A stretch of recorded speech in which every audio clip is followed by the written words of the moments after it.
YouTuber Bachchalakuri Joseph alias Ravan తో పలువురు retired IAS IPS అధికారులకు లింకులున్నమాట నిజమేనని రావణ్ సన్నిహితురాలు గుడిపూడి గమన పోలీసులకు చెప్పినట్లు సమాచారం. బెంగళూరుకు చెందిన గమన హైదరాబాద్ కు చెందిన రియల్ ఎస్టేట్ వ్యాపారి ఇంద్రసేన చౌదరిని గన్నవరం డీఎస్పీ కార్యాలయంలో విచారించారు.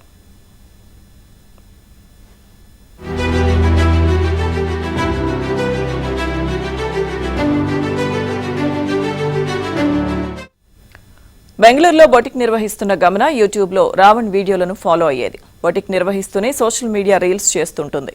ఇక ఈ రెండింటి ద్వారా రావణ్ గమన మధ్య పరిచయం ఏర్పడింది. గమనకు హైదరాబాద్ లో రియల్ ఎస్టేట్ వ్యాపారం చేసే ఇంద్రసేన చౌదరి బంధువు. ఆమె ద్వారా రావణ్ కు ఇంద్రసేన కూడా పరిచయం అయ్యాడు. రావణ్ వీడియోలు రూపొందించేందుకు గమన ఇంద్రసేన తమ ఇళ్లలో అవకాశం ఇచ్చారు.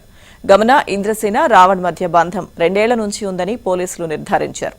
తరచుగా రావణ్ కొంతమంది రిటైర్డ్ ఐఏఎస్ ఐపీఎస్లతో వాట్సాప్ కాల్స్ లో మాట్లాడుతుండేవాడని తాజా విచారణలో గమన చెప్పినట్లు సమాచారం.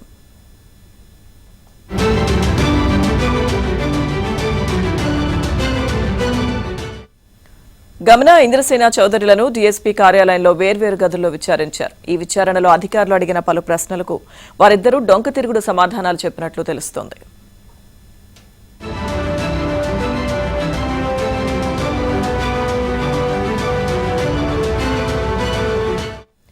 రావణ్తో ఎందుకు పరిచయం పెంచుకోవాల్సి వచ్చిందని అధికారులు ప్రశ్నించగా తన అభిప్రాయాలకు రావణ్ ఆలోచనలు దగ్గరగా ఉన్నాయని గమన చెప్పినట్లు సమాచారం. యూట్యూబ్లో ఆయన వీడియోలు చూసిన తర్వాత వాటి పట్ల ఆకర్షితురాలినయ్యానని చెప్పినట్లు తెలిసింది.